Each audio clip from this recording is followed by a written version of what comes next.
Everything that we love to do is going to be illegal in Canada in the next 10 years. Cutting wood, using fossil fuels to run your equipment in your vehicles, carrying a gun, hunting. I need the right to bear arms. I need the right to speak freely. I need to travel when I want to travel or where I want to travel. Those rights are being eroded globally, and Canada is like a leader to going down this path of losing our freedom. And I don't believe that's going to be the case in the U.S. I think there's enough people that will fight for their constitutional rights, and we just don't have that in Canada. We don't have a resilient populace that actually craves freedom or actually even wants freedom. I'm actually in the process right now. I would say by the end of next week, I'll have my online company move to the U.S. Like, I'm that serious about not supporting Canada's future. World War III is already happening. This is a house of cards, and it is in the process of collapsing right now. You're going to see an economic crash, the likes of which we've never seen.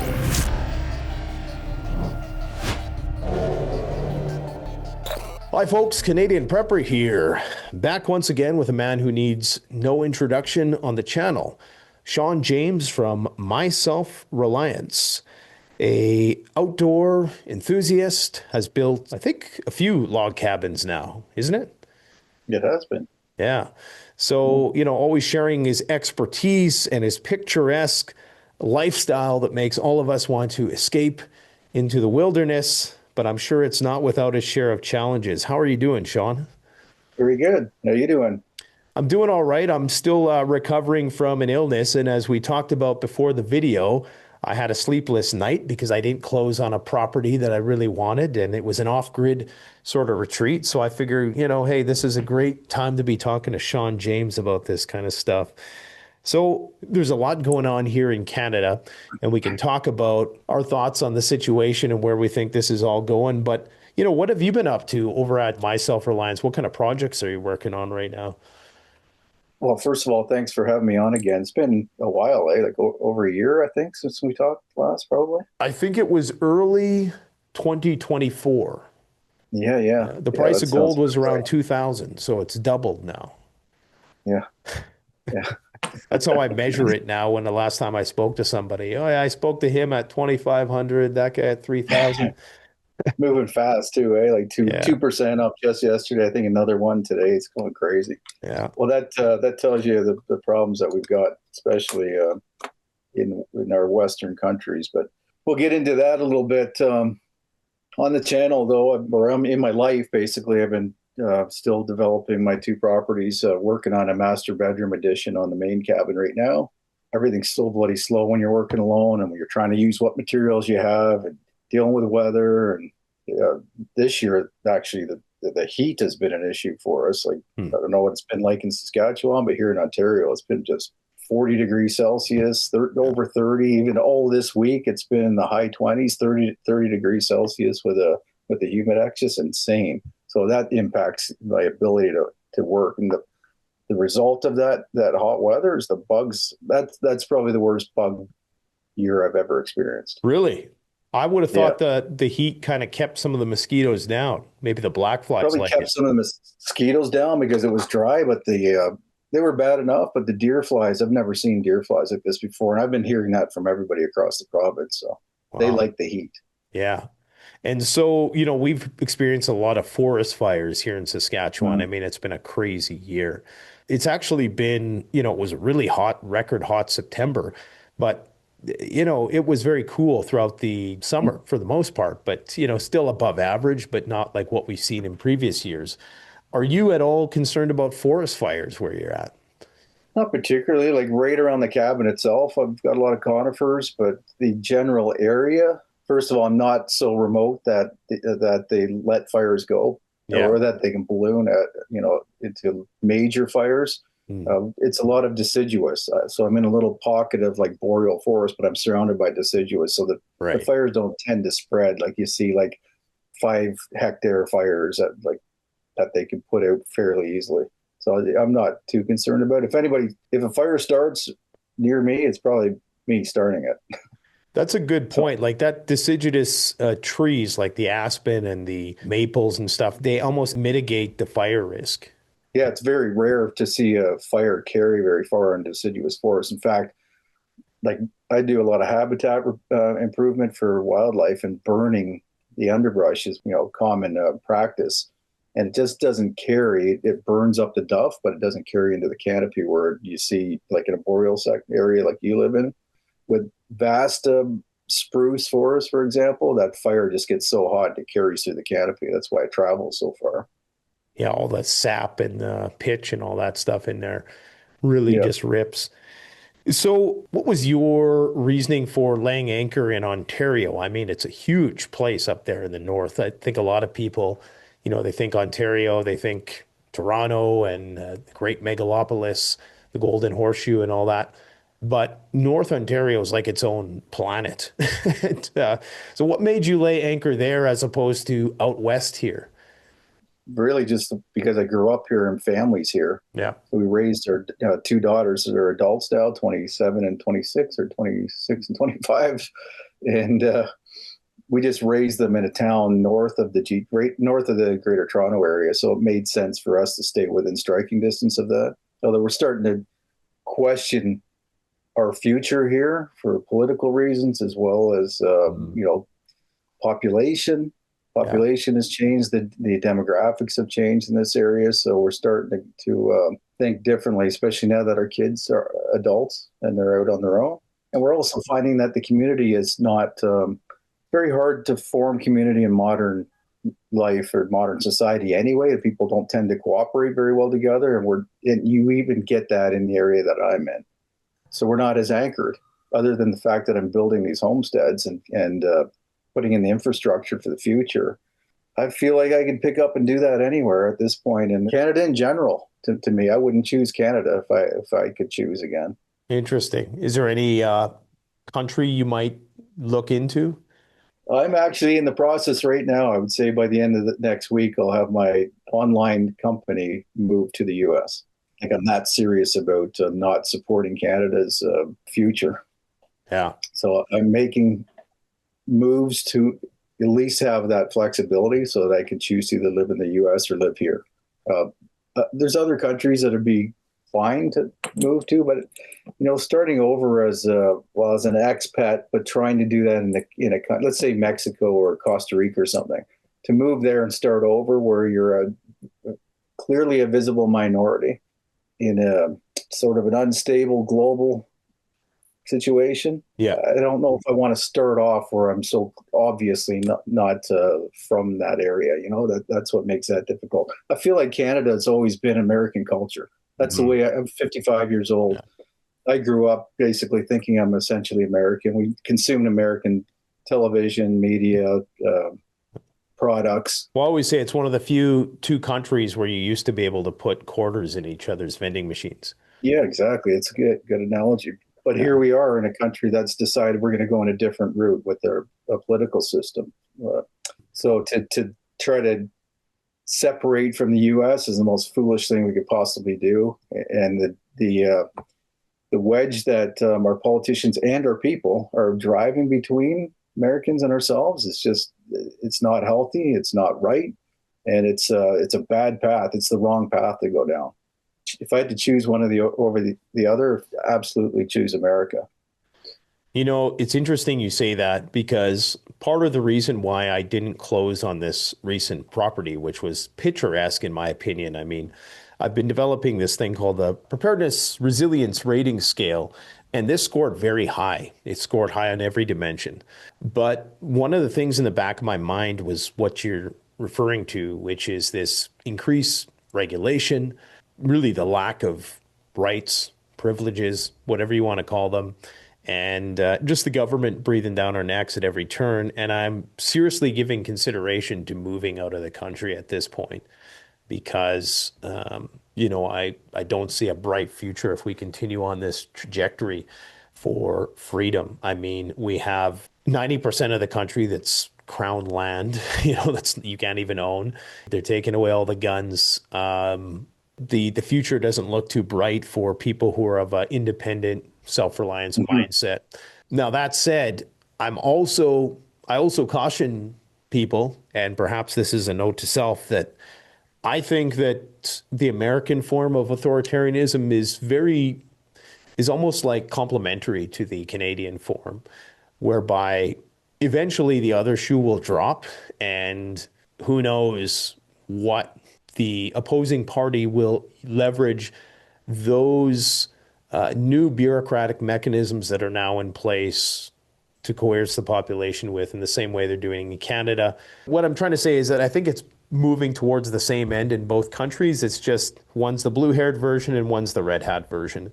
And ultimately, you're seeing a consolidation of power. But if I could, at this point, Montana's looking pretty good right now, if I'm being honest. Where would you move Yeah. if you moved to the States? I'm looking. We're still researching. In fact, this winter we're going to do some more traveling around to figure that out. From a freedom and constitutional perspective, Tennessee stands out. Florida stands out, although for homesteading, it's not quite as attractive. Yeah. Wyoming, although the Wyoming, yeah. weather's a bit of an issue, but I need the right to bear arms. I need the right to speak freely. I need to be able to eat what I want to eat. I need to travel when I want to travel or where I want to travel. Those rights are being eroded globally and including the US, as you say, but Canada is we're like a leader to going down this path of losing our freedom and becoming just digital citizens, global citizens, not national citizens. Like our government's made it very clear that we don't have a national identity. I mean, our prime minister said that it's just last year. Like we don't have a national identity. We're going to be global citizens. We're going to be ruled by the global governance system. So I don't believe that's going to be the case in the U.S. I think there's enough people at the state level and community level that will protect or fight for their constitutional rights. And we just don't have that in Canada. Not only do we not have the laws and rules to support that kind of thinking, our people don't think that way. And that's been made very clear over the last few years. I think that's what I've learned more than anything in the last year, that we don't have a resilient populace that actually craves freedom or actually even wants freedom. We want things to be handed to us. And I don't know if that's a function or a result of our climate, the fact that we can only be productive for maybe half the year or what it is, but we're very dependent, very non-independent.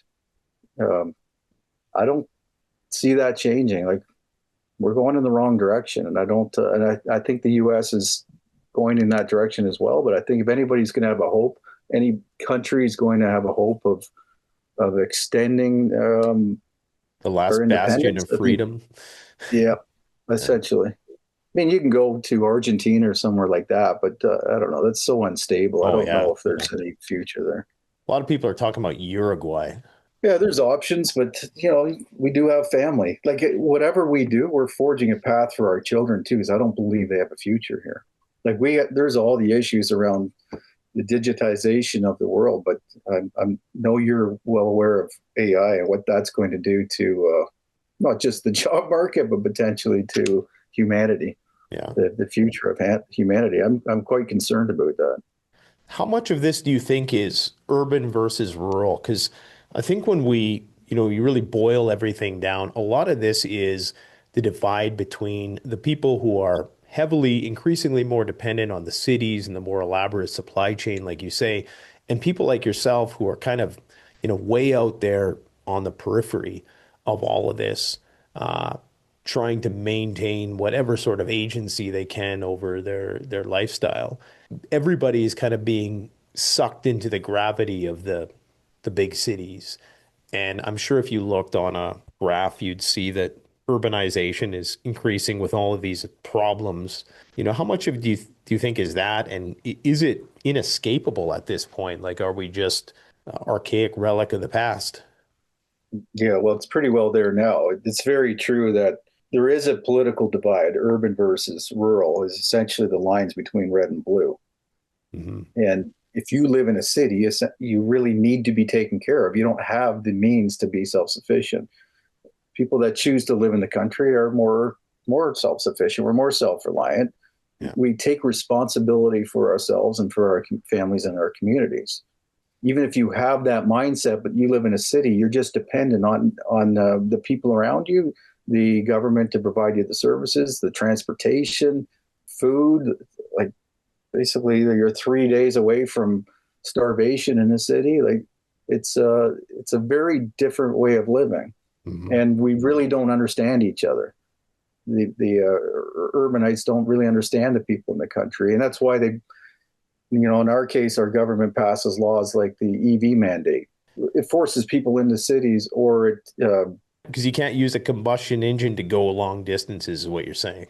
well, yeah, if we have to use electric vehicles, they don't sell in the north because they're too inefficient from the cold. The batteries don't last and they don't charge fully.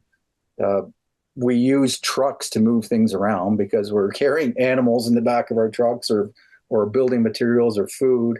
They're discouraging the use of that type of vehicle, combustion engine vehicle, in the country. And electric is so far away from being feasible for rural living in a cold Canadian climate, and they know that.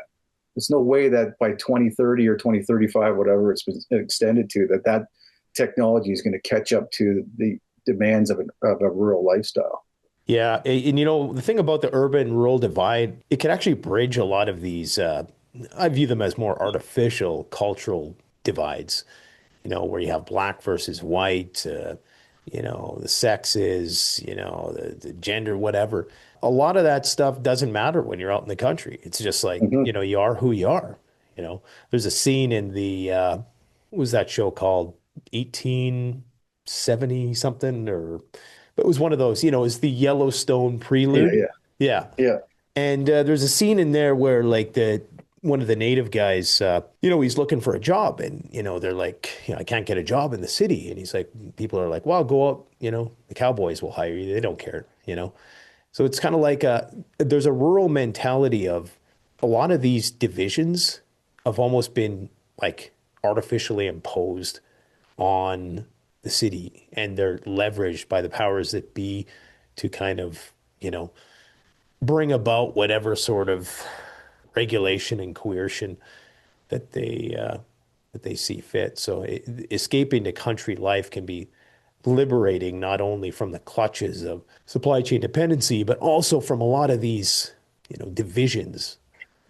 Well, I think you find your neighbors less threatening when you're prepared yourself. I have one neighbor by the cabin, like on the whole road.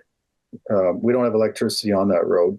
He's lived there with his wife. The couple have lived there for 26 or 27 years, I guess it'll be this year, with just propane lights and a generator, essentially.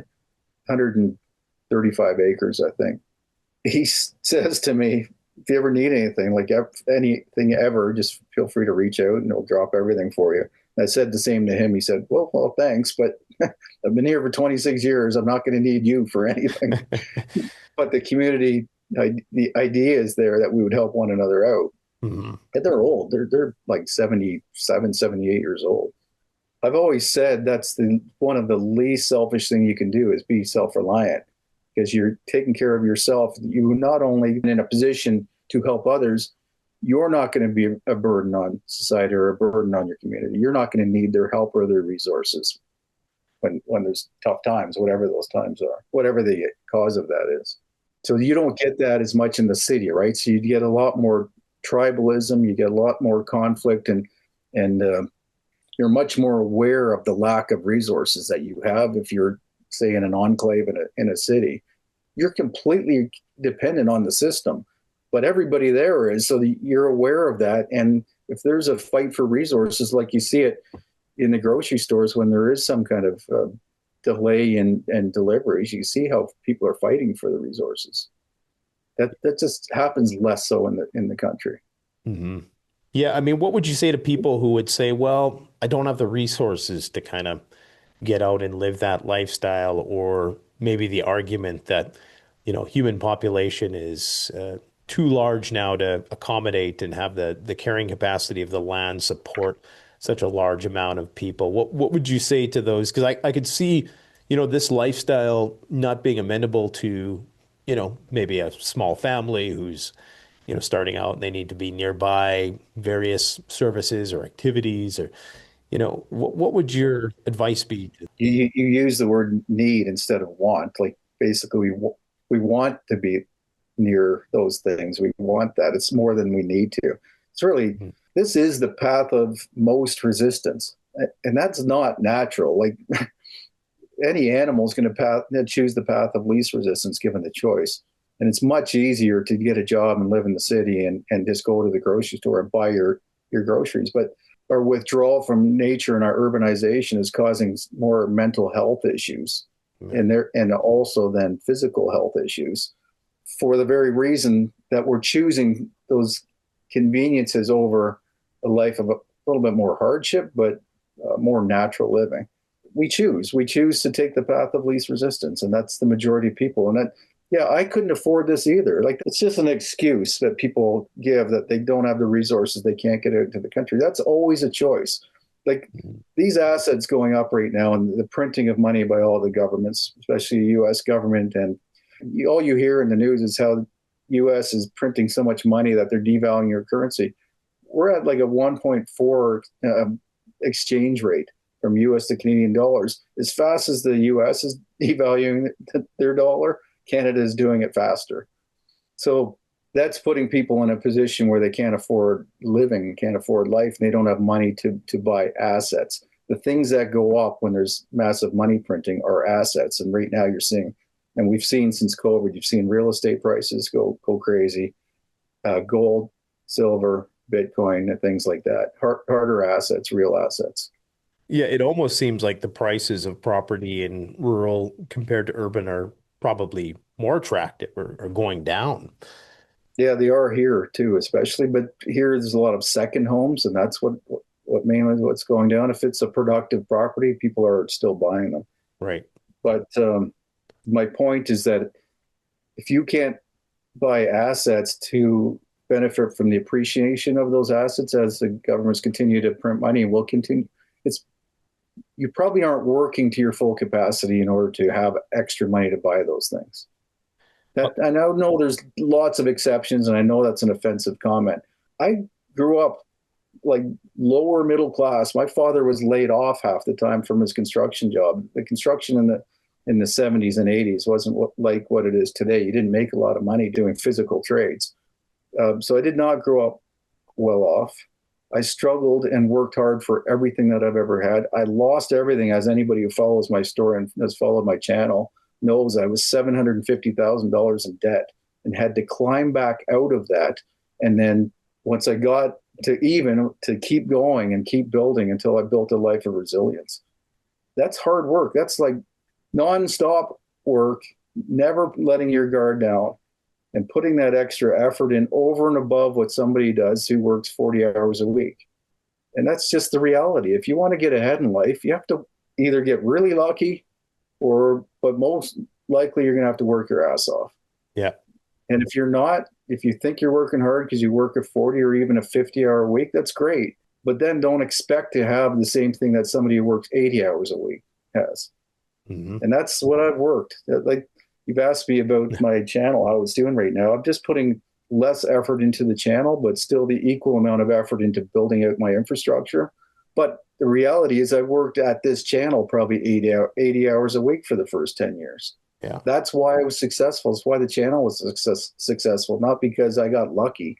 No, I mean, it takes so much, all those camera angles, you setting that camera up, and I could only imagine. I mean, I did it for a while where I was doing more wilderness stuff, and it is difficult to shoot outside, just for a variety of reasons, lighting, or the camera gets cold, or, the hot, cold, this, that, bugs, it's not it looks glamorous, but it isn't. Well, and that part I love, but then I also edit all my own videos, right? I do all of my own social media. Like, I tried for 3 months to hire somebody to do the editing. Of the last 12 years, a total of 3 months, I had somebody working on my videos, and it didn't work out. Like, it takes a long time to train someone. Yeah. I had to really train the communist cameraman and a couple other, another editor and a graphics artist I have, because it's one of those things. I'd say it almost takes a couple of years to kind of bring them up to your standard of. But one thing I wanted to say, though, a lot of people will say, well, it costs a lot of money to go off grid, and it does, depending on how you do it. Like, if you want to, get the prime real estate, get all the toys and do all this stuff. Yeah, but what you're doing is actually you're going out to a bare plot of land. You have to have your starter tools. I think you have a tractor, you have some other bigger implements. But by and large, you can get land that, like the land that you have, for relatively low price in a lot of places, compared to what it would cost you in the city for an equivalent amount of acreage. Obviously, you could do that if you wanted to put in the work, is the thing. So, for some people, like my arc, I'm still kind of getting my feet wet in this off-grid stuff. So I've taken a few shortcuts. I've leveraged, my resourcefulness in order to, accelerate the process a little bit. Not everybody's going to have the means to do so. But your path was one where you went out and you carved out this place in the woods, which is, bare raw land like that. Maybe you can correct me if I'm wrong, but it really isn't that expensive relative to what you would get elsewhere. Well, people have it's really hard to buy land because you can't get a mortgage on it typically, right? Right. So coming up with either the cash, which I always say, just work harder. Like my first property I bought when I was 17 for $16,000. I just remembered recently, actually, part of that was my grandmother died and I got, I think, $5,000 or something as an inheritance. But the rest of it, I worked just as a summer job, roofing and making good money, but working really hard, and bought that property. That was cheap, but I mean, prices have gone up substantially since then. That I could buy cash. Now you can't get a mortgage on anything, on bare land. So that's challenging, but there's usually a private investor you can get to help you out with that, maybe at a higher interest rate.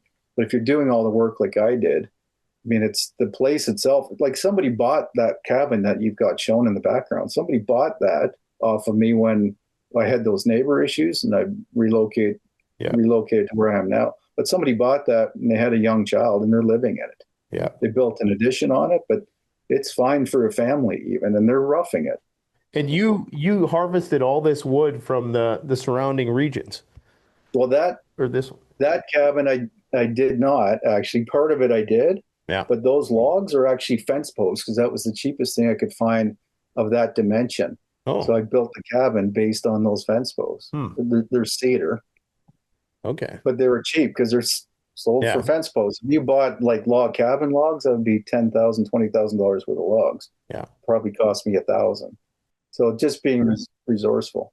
In terms of like cost effectiveness and time, is it feasible to build a log cabin out of the wood from the surrounding regions, or is that a little romanticized as well? No. So what you don't have shown there is unless that bottom picture is, but the cabin that I'm in now, I did build it from the logs from the property.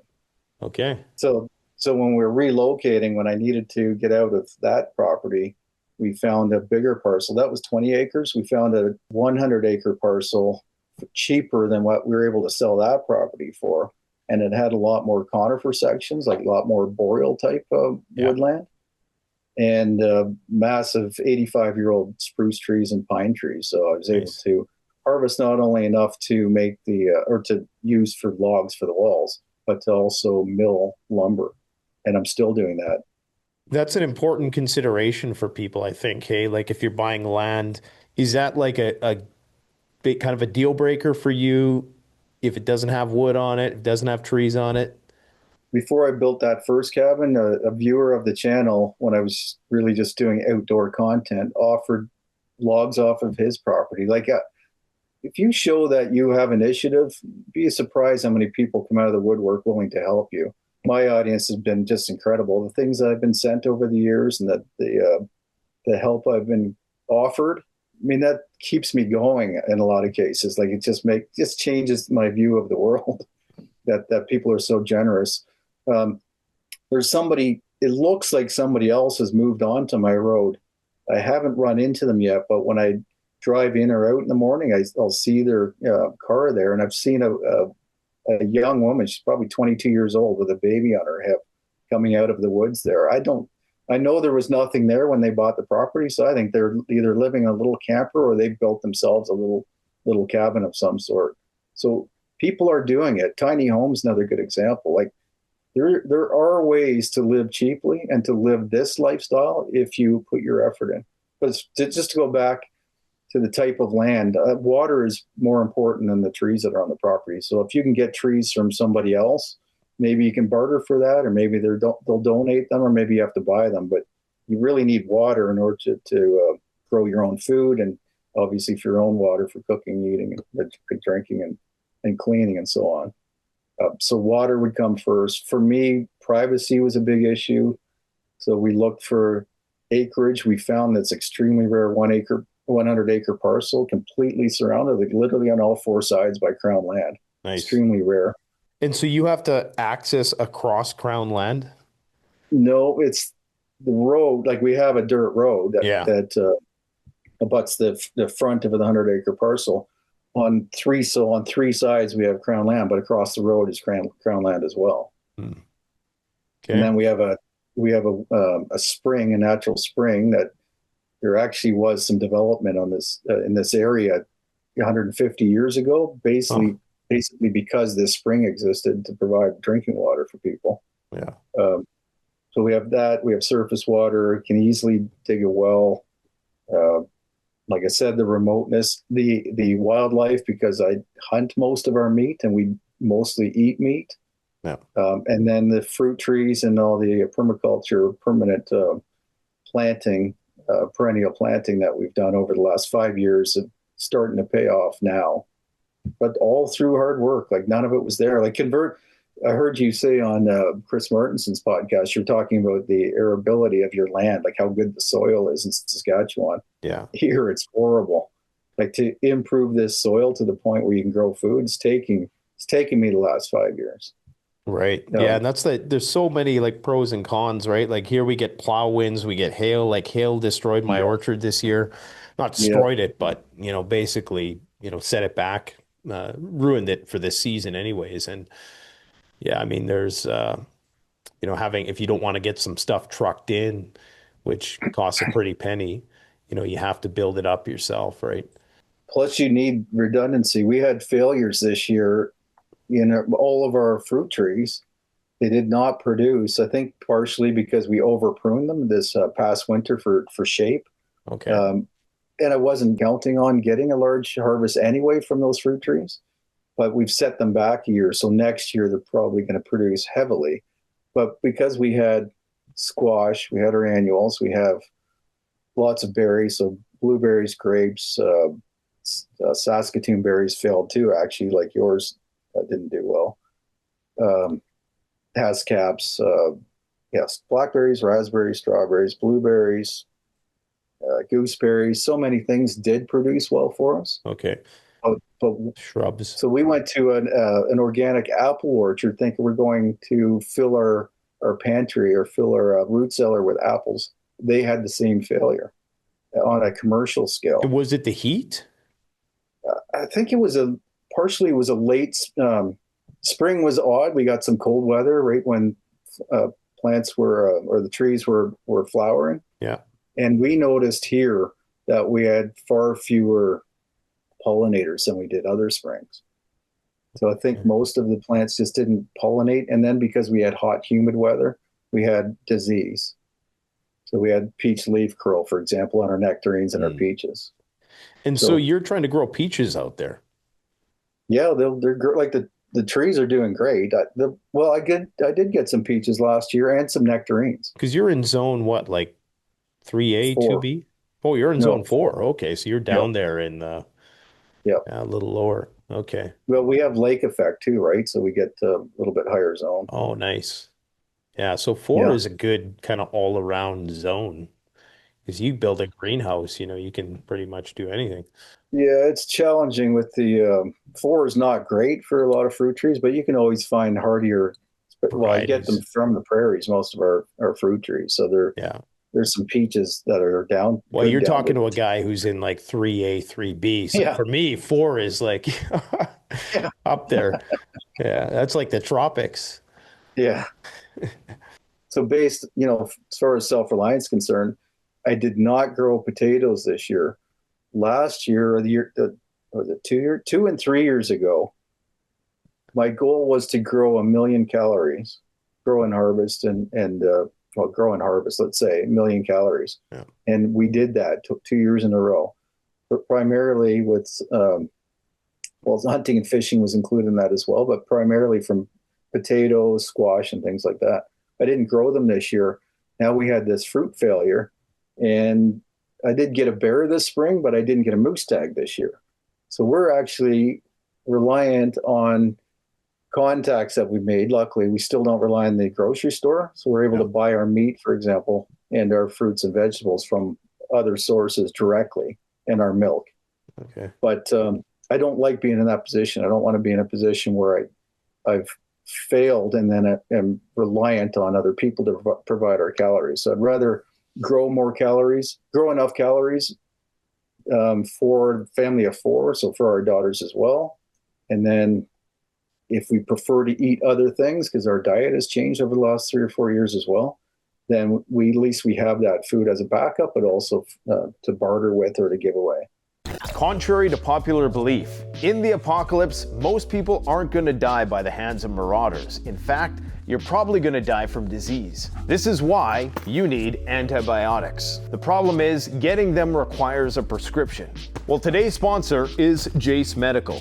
They've created a revolutionary service that allows you to get prescription medications like antibiotics with relative ease, hassle-free. This will be worth more than gold in an emergency for somebody who needs them. So do yourself a favor and take your prepping to the next level while you still can. Check out the link in the description below. And now, back to the video.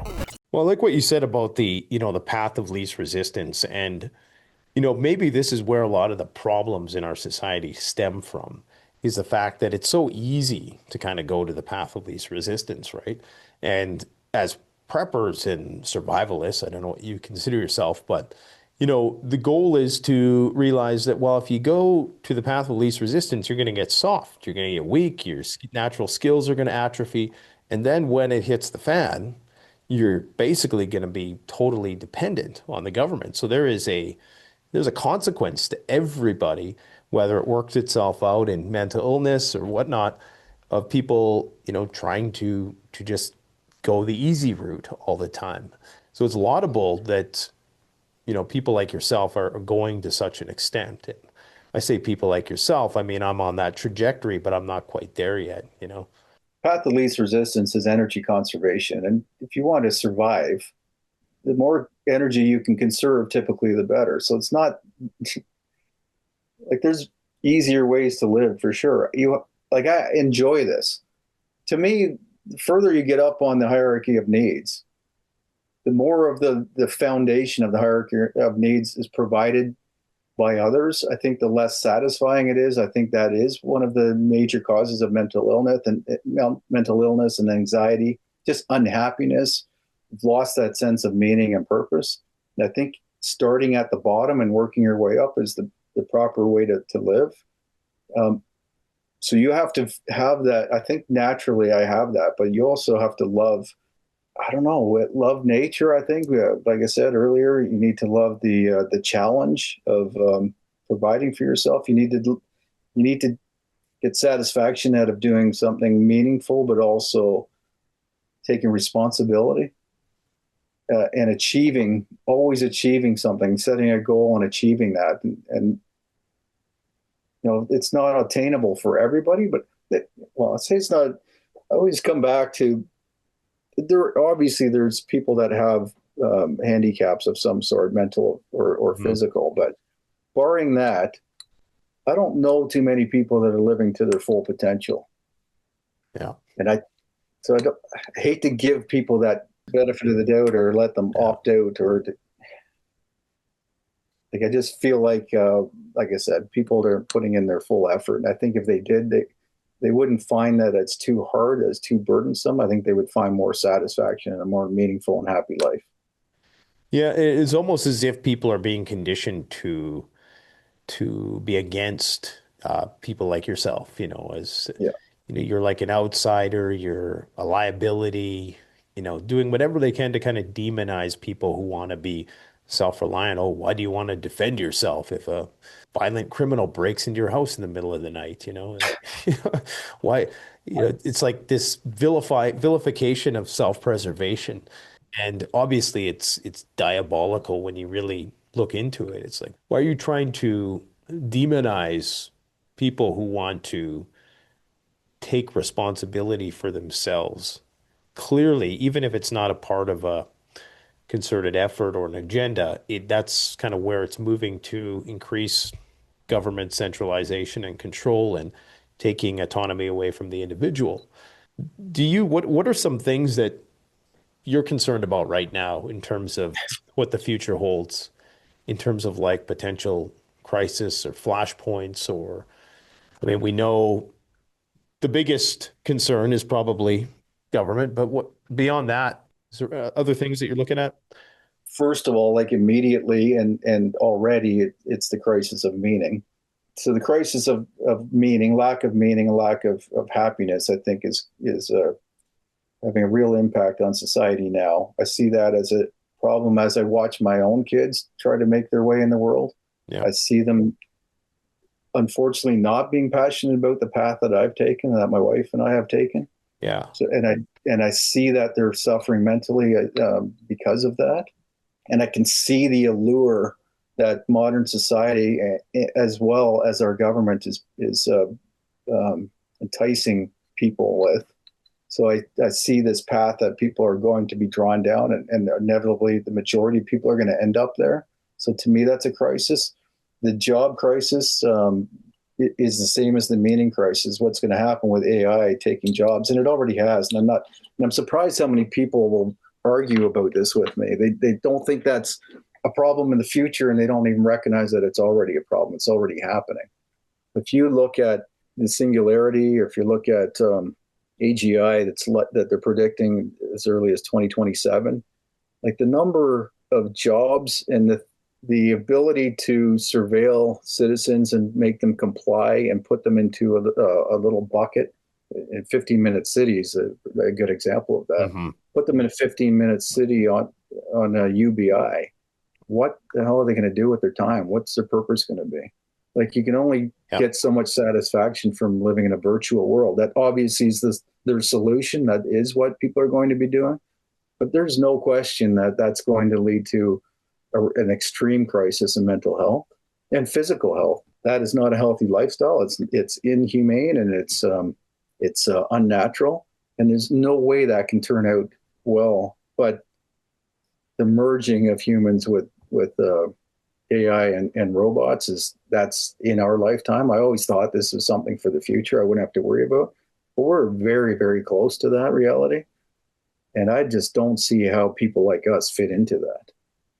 Well, on the one hand, you have, like you say, automation, robotics, human resource obsolescence. And then on the other hand, you have, like you said, the AI, which is the aggregator, analyzer, and probably the decider of the data. Because it's one thing to have data, but now if they can kind of automate the process of analyzing all our data, I mean, these two things are nightmare scenarios, because you're being rendered obsolete by the machines, and then, they know everything about you and they can control your entire existence based on this data. So these two things like converging towards a very dangerous point in the future where this lack of purpose is a problem. Like when I'm out there, doing something simple, I'm sitting in a tractor, or I'm tending to the garden or the orchard. It's like I'm doing something, I'm working on something. Now, you could maybe make the argument that, well, maybe we're just going to build, in Roblox or Minecraft or, whatever virtual world all day. Maybe that will be the fixation of people. But I think that a lot of this going into this self-reliance lifestyle is trying to find that purpose again. And without that, like you say, people are lost. You talked about your children and how they're struggling with this. Do you think that they're eventually going to come to see, your lifestyle and perhaps more of an intriguing light? I'd started a channel last year, a third channel called Our Self-Reliance. So my sister bought 100 acres nearby, and all of the kids were basically, since COVID, her kids moved back in with her and our kids moving in with us. And we were kind of working on a few things together. I was teaching them gardening and so on, and she was teaching her kids. And then we started fencing her property to add cattle. and basically all the kids just flew, flew the nest. Yeah. Like I said before, I think the appeal of an easy life is more attractive, more magnetic than this life of essentially what they consider hardship. Mm-hmm.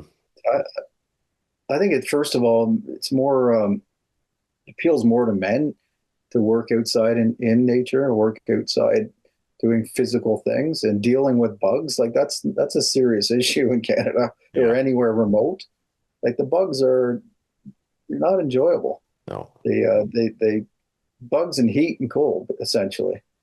Like that's very challenging, and most women aren't up for that. So I have 2 daughters, no sons. I don't blame them for being attracted to an easier life. I have to say, they just don't understand that. Well, first of all, they don't understand that that's less meaningful, and it's going to make their mental health journey more challenging. But if you put that on top of I would actually call it discouragement of family. Yep. People don't want to have kids. They want People don't want to have hedonism. kids. I think it's being discouraged for political reasons, which you can get into the whole climate change and overpopulation discussion. But I think they actually are being discouraged. But there's also so much toxicity in this world that they're unable to have kids. Mm-hmm. So that for a woman not being able to have a kid by like 22 years old or 20 years old in the past, or younger than that even, I think that creates a lot of anxiety for women especially. There's definitely some kind of schism that would happen at some point. Mm-hmm. If you have if half the people are spinsters who probably ought not to be in days gone by, you Mm-hmm. got to think that energy goes somewhere.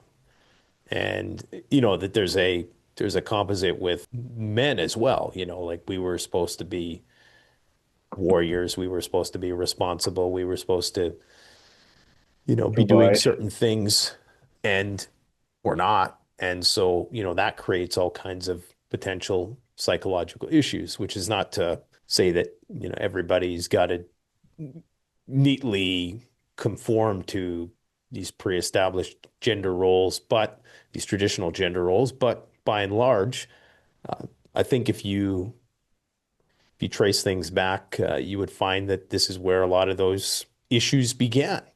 And even if you look at the urban-rural split, like that's where it really kind of starts. Because, when you're in the rural environment, there's just roles. There's pink jobs, there's blue jobs. It's just, my wife doesn't want to go out and do the things that I want to do, and I don't want to do what she wants to do. Like, It works. It works. I think both parties were happy in that scenario. Obviously, there was abuse in that system in the past, but that's just human nature. I don't think it's a solution just to throw it all out, throw the baby out with the bathwater, and that's what's happening. It is encouraging in the country to see some of the old values returning. Like you're starting to see some of the younger women that my wife is in contact with that are relearning the old traditional skills, and she's actually helping them out. Yeah. She's making applesauce today and making cheese, and then teaching other women how to make kimchi or sauerkraut and preserve other things. Like starting to see an uptick, but I don't think it's ever going to be enough. I don't think it's ever going to be mainstream again, and that includes for my own daughters, unfortunately. So I take it on as a responsibility to try to forge another path, that a compromise between the old ways and the new ways. Like, how are they going to function? And part of that for me is taking on the financial responsibility for them as their jobs get eradicated with AI and automation. So what's their future going to be like? They can't buy a house. Like they just don't really have the opportunity. So I'm going to have to keep working until I see which path they want to take and be there for them if they do want to go down this road, or, like I said, starting over in another country if necessary. And do you think they would follow you if you pursued that course of action?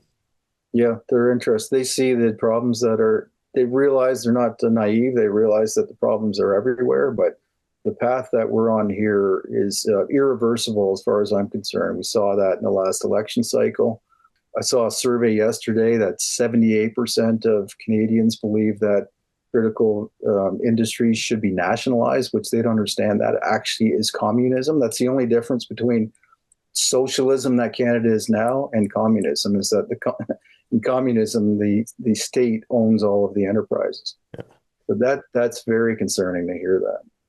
Well, it sounds like if they're cognizant of that much, then, clearly what you've done has rubbed off on them to a significant degree. Because I think, Mhm. the majority probably don't even consider things of that nature. So, you should give yourself a pat on the back because you did a good job in light of the circumstances. I mean, it's difficult, but I think in setting an example as you have, and I think eventually, everything kind of balances out in the long run. Like you say, these things are coming back because people are recoiling at the egregious imposition of all of these, just artificial values that are being, you know, brought in and promoted in pop culture and things of that. And people are starting to see the drawbacks of it all. So I don't long for an SHTF situation, but I do I think it know. would set some things right, Yeah. Like I do think there's a certain yearning for it because I think we all know, that's where the reset starts with a lot of this. It's nothing I would glorify and glamorize as being something I want to happen, but then I also know maybe it's the cure for a lot of what ails modern man. Yeah, but you mentioned the Yellowstone series. If you look back in those days, just like that's just one example. There's lots of examples in media or in history of how difficult things actually were prior to modern times, Yeah. especially for women. Oh yeah. Like returning to that is absolute chaos. Like there's a lot of suffering Yeah. in anything less than what we have today, and majority of people are not prepared for it. On the other side, I don't know how many people would be left and what those people would be like. Is it just going to be, a Mad Max scenario? Mm-hmm. But as far as the crises, I think the financial crisis comes first. Yeah, you asked that. What I see hitting I don't worry too much about World War because if we get to that point, I don't think I even want to be a survivor, and it's not going to be much to want to stick around for. I do worry about AI. I'm not very optimistic about that. To me, I don't know. I think 20% chance that it goes well is probably generous. Mm-hmm. I think there's an 80% chance it goes very, very badly for us. And I think that's a lot closer than I ever hoped it would be. Like, are you talking Skynet or are you just talking Yeah. big data? Yeah. Skynet. Okay. Yeah. Like I don't see it. I don't see how we avoid it. I do pay attention, a lot of attention to the developments in the AI space. I don't know what the mainstream media tells people. That's the thing about finances, economics, about politics. I see what my parents. I hear a little bit about what my parents watch, and they're literally living in a different world than I live in. So I don't know what people actually are aware of, and I'm pretty sure the majority don't understand how bad our financial system, how close we are to financial collapse, but how far advanced AI is and robotics, and how quickly that's going to change our worlds. Like we have no understanding. So are you talking like your parents are like, 6 o'clock news type mainstream news Yeah, people? yeah. They're impressed by my work ethic. They call me after every video I put out and talk about it. Like, how'd you do this? Why'd you do that? But then when they get off the phone, they're watching 3 hours of mainstream media news, and whatever we've said just goes in one ear and out the other in that case. And they just aren't on the same page at all as us. They don't understand the challenges of their kids and their grandchildren are facing. And that's the majority of people. I know that by my own audience, like I said. I wonder if that's dying though. Gen X millennials, we're talking here, and they're the ones who kind of still wield the most power in the world, Yeah. financially and otherwise. Do you think that is, you know, we're moving into a whole new social media dominated space that they're just that perspective is being phased out. Is there a silver lining there? I don't think so. I think it's too late. Yeah. Like we'll never, first of all, whether you're left wing or right wing, there's no question. You can't deny that our liberal government for the last 10 years has destroyed this country and have taken us down an irreversible path. I don't think it's possible to come back from that. Because as the boomers start dying off, I mean, it's pretty morbid to talk, I guess, this way, but as they start dying off, the new immigrants, the new Canadians that have come in to replace them are also voting that way. Yeah. So this obsession with carbon, for example, by our government and not extracting resources, we should be one of the richest countries in the world, and we're not. That's not going to change without a change in government. It might not even change with a change in government. But that path it's the wrong path for prosperity if that's how you measure things. So I don't think it's possible in this country, at least, to recover.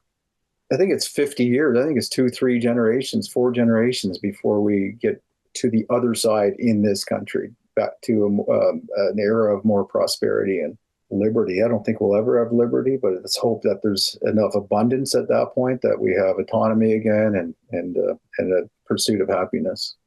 Well, I really got to ask myself sometimes, and this is where things get a little conspiratorial, because we are the second largest country in the world. We have, next to Russia, probably the most abundant resources available in the world.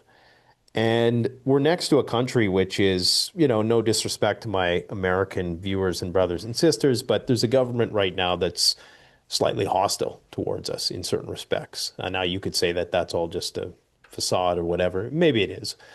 Regardless, that should be grounds itself for promoting self-reliance in individuals. I mean, if there was ever a country that you think they would encourage firearms ownership, not that I think we stand a hope in hell of fighting off the Americans if they storm over the border, mind you, but in Switzerland, it's a part of the culture. Why isn't it a part of the culture here? Why did they sell off all our gold, back in 2016? Why is 90% of the land in the Crown's hands? Why are they trying to throttle people's internet, freezing bank accounts?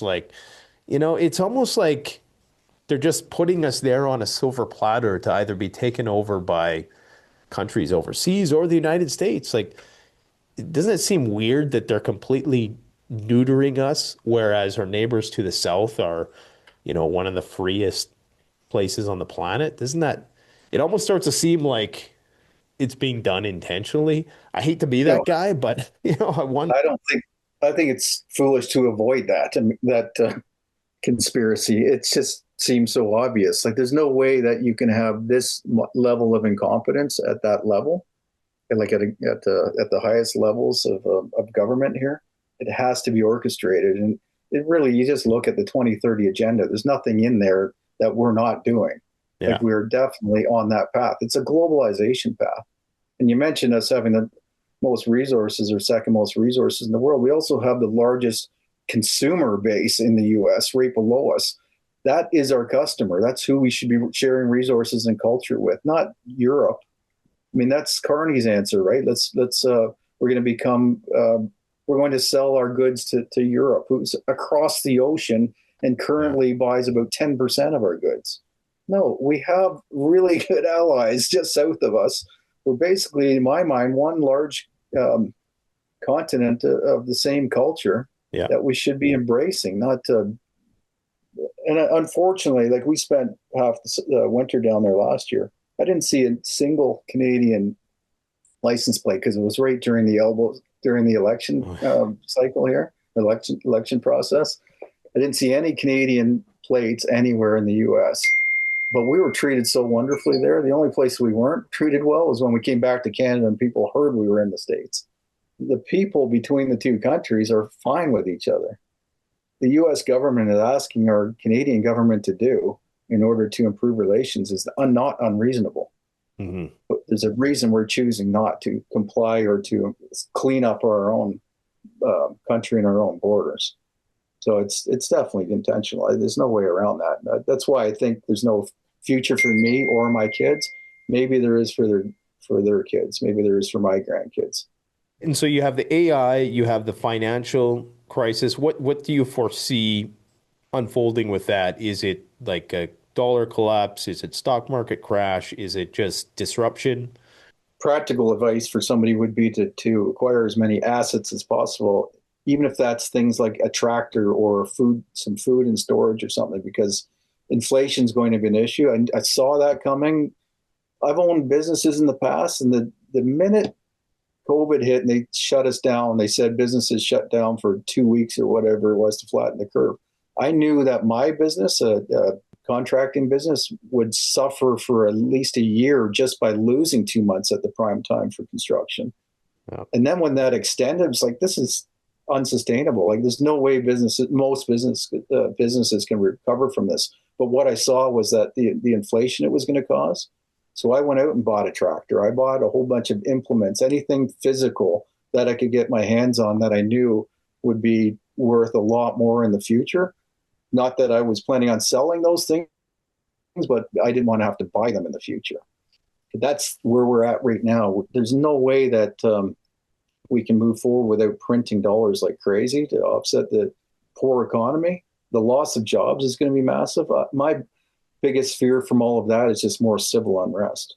I'm seeing more violence in our area. These tent cities that are popping up in every small town, even not just cities now. The drug problems, the home invasions, and then no ability to defend yourself in this country. Like, all of those things are what concern me immediately. Like, we're continually improving our security. And it seems as though, the government, it's doubly beneficial because with this crime, they can at the same time erode our ability to defend ourselves, but they can also then justify bigger, more militant police budgets. And, even if you're of that political persuasion, seeing guys in the streets with full automatics, that could backfire someday. I always caution people. You may like it now, but when the other shoe drops, be careful, because I don't think the other side, when they get in control, they're going to relinquish such a power.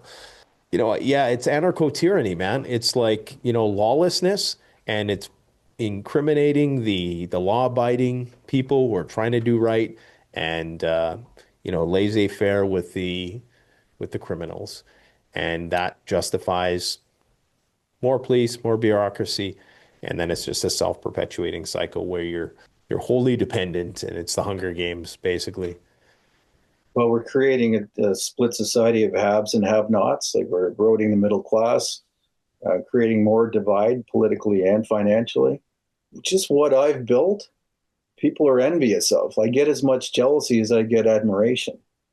And that concerns me. That's why we're upping our security. It's why we're more concerned than ever to show anything that shows our resilience. As people get weaker, and especially as the job market starts deteriorating further and inflation hits, the have-nots are coming after the haves. And my answer is just work harder, but that's not the path that most people are going to take. They'd rather take than work for it, or keep voting or encouraging governments to take for them. That's the political system here in Canada. It's a bottom-up problem. It's not a governance problem. We want, in this country, and a lot of countries, want governors to control and distribute wealth more evenly. They don't understand that means everybody's poor, not that they're wealthy or more prosperous, like the people they see online that look like they have more than them. Yeah, and it's funny because, they're looking at you like you got stuff. They're not looking at the downside of the life, right? Maybe they're seeing the tractor, but they're not seeing the blood, sweat, and tears that kind of go into that. It's a problem with romanticizing, right? I get criticized for that, and to some extent it's true. I mean, I show a lot, but I don't talk about the hardships. I just do the work. And first of all, to me, it's just what a man does. You just do the work. Like, don't complain about it or be or brag about it. Like, it's just work. That's just what a man's supposed to do. But it looks romantic to a lot of people, and they think that I'm not showing the hardships, or that I'm not teaching anything. And I've put myself then in that bucket because they have. That I'm not going to have a channel to teach them to do things. I'm just going to lead by example. Here's the way I think the best way to live life is. Hopefully you enjoy following along, and hopefully I inspire some people to do that, do the same thing. Well, I think the gray man strategy is the way to go. You know, it's funny, the guy who owns this building that we have our warehouse in here, I mean, loaded, right? Like probably a centimillionaire, and drives the shittiest old minivan, looks like he just, worked in the bush all day every time you see him. It's incredible. People know this, that you're what you're talking about, like people with, I think there's certain people maybe when they're not the entrepreneurial class though, like they seem to get that. And it's important to not flaunt it. Yeah. And because we're entering a period where, people are going to be very envious, like you say, and not, having any consideration for all the hard work that went into that. It's unfortunate that we're going to have to be so guarded. So have you, is there any other security tips that you would perhaps, offer up to people in terms of just maintaining a low profile and, or different, obviously you don't want to disclose a lot about your own specific situation, but any general advice for people in that respect that you've found useful over the years? Well, I think the gray man, like you said, is I would say that's the primary strategy. Also, like you said, displaying some competence in your ability to defend yourself. Yeah. But also training, and not just training yourself, but your family, like in my case, my wife and my kids, teaching them how to defend themselves. Early warning systems, wherever you can have them. Deterrence, something as simple as this property is under video surveillance tends to just the idea that there's trail cameras everywhere tends to make people a little bit more honest, I've found, in the country. Keeping things of value not on your body or on your property even, to avoid a wrench attack. Yeah, just don't attract attention, don't attract, and don't have vulnerabilities. Reduce your vulnerabilities as much as possible, and also have some neighbors or friends or community that will assist in the case of some intrusion from outside. So my self-reliance we're gonna see an American arc soon by the sounds of things. And you're thinking, it sounds like east. I would recommend west, man. Are you a mountain man or are you not? Yeah. We'd choose a mountain for sure if it wasn't for our kids being in the east. So it depends where they're willing to relocate if we're forging that path for them.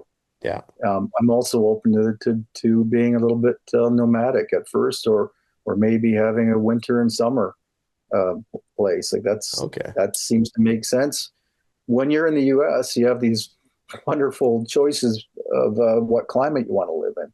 In Canada, it's like colder, basically, and unlivable for half the year. Have you spent much time on the West Coast? Spent enough time in the West Coast to be very impressed with it, but concerned about the politics. Right. Depending on what far west you go, like if Alberta actually just tells our government where to go and says, no, we're not letting you confiscate our residents' guns, for example, that might be enough for me to move to Alberta if we don't move to the US, as an example. Yeah. No, I'm considering it too. The West Coast has a lot of trappings, like there's a lot of good things in terms of climate, in terms of flora, but not without its share of potential risks as well. So everything that we love to do is going to be illegal in Canada in the next 10 years. Cutting wood, burning wood, using fossil fuels to run your equipment and your vehicles, carrying a gun, hunting. So it's going to be hard to escape in Canada unless you are living in a province that says we're doing it our own way. Going to be more autonomous. A lot more of the U.S. Will, at a state level, maintain more of your freedoms or protect more of your freedoms. Yeah, I mean, in Saskatchewan and Alberta, I think will be really the last holdouts for this gun Yep. thing. If it does fully go through, which unfortunately it's definitely on that pathway. Any other big visions for what you would like to do when you get there with your current place? Like, what are you working on now on the channel, and what can people expect from My Self-Reliance in the next few months over winter here, I I guess? mean, really, just like next year, I'll show a lot more of the food production. We've become mostly carnivore, animal based, if you were to call it a diet. We eat a lot more protein and fruit and a far less seeds of any kind. So we don't eat, wheat, bread, well, beans, basically anything that's made from a seed. We no longer eat. So we have to somehow, besides my hunting and fishing, find a way to have at least part ownership in a herd of cattle. So that's going to be something I'm working on. I have a few more buildings I need just for housing my equipment. So, garage for the tractor and the snowmobile and the ATV. A sauna, even though we have a bathroom in this cabin, which is nice to have, with a shower, bathtub. Nice. Um, we'll build a bathhouse, I guess, sauna, bathhouse outside as well, and then a mill house for my lumber. I think ideally, like my future, what I'd like to do if I can stay here, and this all depends which path we end up taking here. What Because you have to decide whether you just shelter in place, right? It's always a question for prepper. Do you shelter in place if you have everything you need to survive? I look at life a little bit differently at 55 now. I don't just want to survive. I want to actually thrive and enjoy my life. And to me, that means a little bit more than just staying on my property in the bush and not being able to leave for a multitude of reasons. Yeah. Um, And it's hard to do that when you have animals and you got all these responsibilities. that's the problem. That's why I've always said I'm a hunter and a fisherman. And in years where I get a moose tag, legally I can actually provide enough calories through hunting, fishing, and what I can grow. And then we do have chickens and things like that. So I can live that way. And that's not anchoring me. I really can just Yeah. plant some things in the spring and come back in the fall and harvest everything. That's interesting. I never really thought about it that way, but you're right. The agrarian lifestyle really does, lock you in, and you have to be at a place. You got to tend to the greenhouse. You got to water. You got to, do all this stuff. But I think you make an interesting point about that distinction. That's part of why we got rid of the greenhouse. We found out there's more pest control. You have to irrigate. It's either too hot or too cold. So you either have to heat it in the winter if you actually want to extend your season, and it's too hot in the summer, so it's wide open to everything pests, but without the benefit of getting rainfall. So we decided, okay, that's just an anchor. We're getting rid of that. The cattle, we're actually better off outsourcing that if we can do other things to provide. Well, hunting, fishing, like I said, I can provide most of my calories that way. So, and fruit trees, all the perennials are, once they're in place, once they're established, that they just keep producing with some minor work, but Huh. that's not the same as planting and tending an annual garden. That's a really interesting way of looking. I never thought about that before. Thanks for that.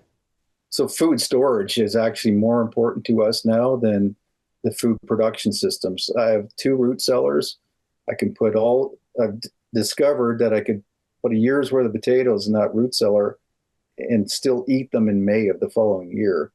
Squash, same thing. I ate my last squash from last year, I think in June or July of this year. Yeah. So then we have freezers that are hooked up to solar panels. When I'm not shooting enough animals, we bought a full buffalo last year as well as a full cow, steer. You throw those in the freezers, there's a year's worth of meat. We always have at least a year we have 5-gallon pails of all the food that we've dehydrated, freeze dried, and stored over the years. So I've got probably a year and a half for 4 people stored that way. Not that I want to eat that crap, but at least we could if we had to survive. And then freezers full of meat like that. We can leave for 6 months at a time and come back and everything's still self-sufficient. That's really interesting because that's one of the downsides of the off-grid life that people never talk about.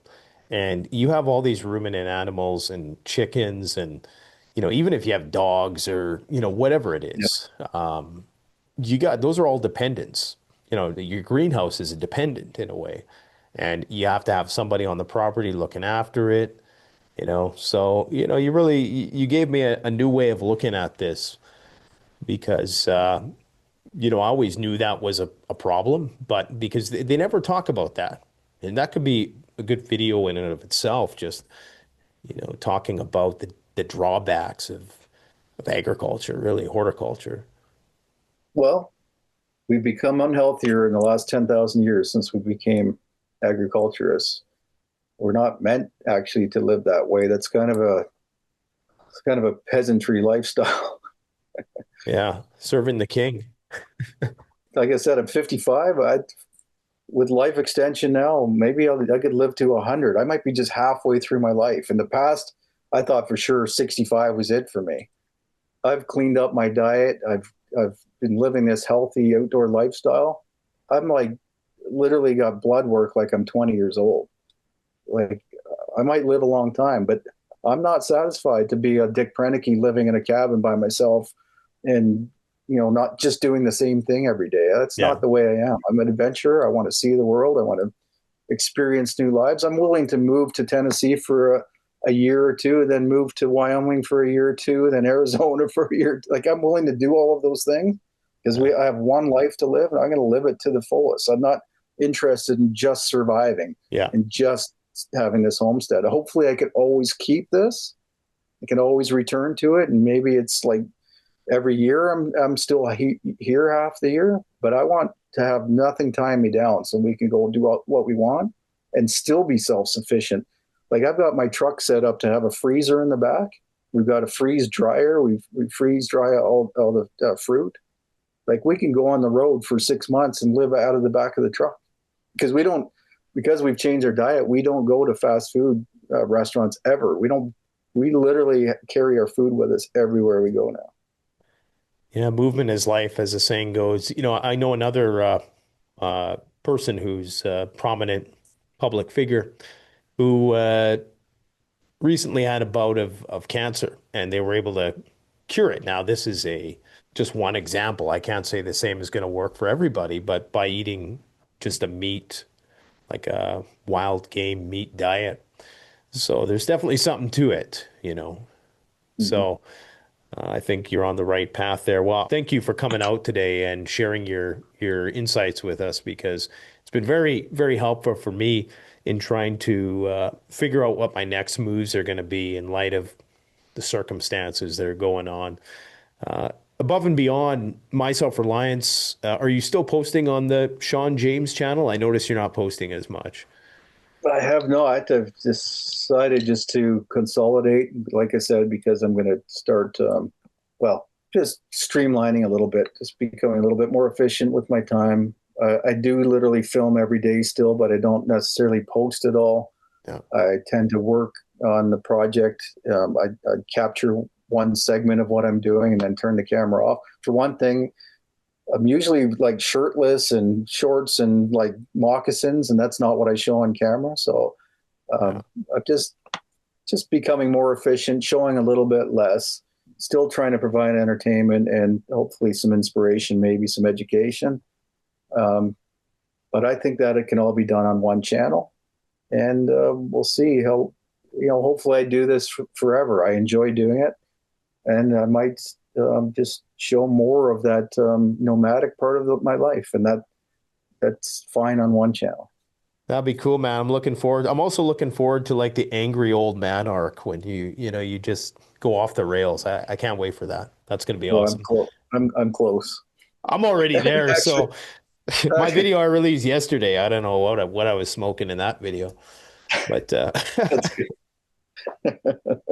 Well, if you're anything like me, your friends and family become fewer and fewer every year as you become an older, grumpier old man. So it's my audience, my online audience is my closest friend group.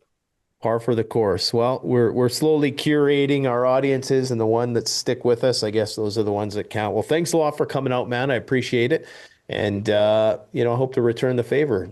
Stop by your channel someday. Yeah, I'd like to pay you a visit out there and see your food forest and see your homestead as well at some point. Yeah, it won't be much for the next 8 months. It'll be minus 40. So, but maybe Yeah. after that. Yeah. All right. Take care. All right. Nice to talk to you. The best way to support this channel is to support yourself by gearing up at CanadianPreparedness.com, where you'll find high-quality survival gear at the best prices, no junk, and no gimmicks. Use discount code PREPPINGGEAR for 10% off. Don't forget, the strong survive, but the prepared thrive. Stay safe.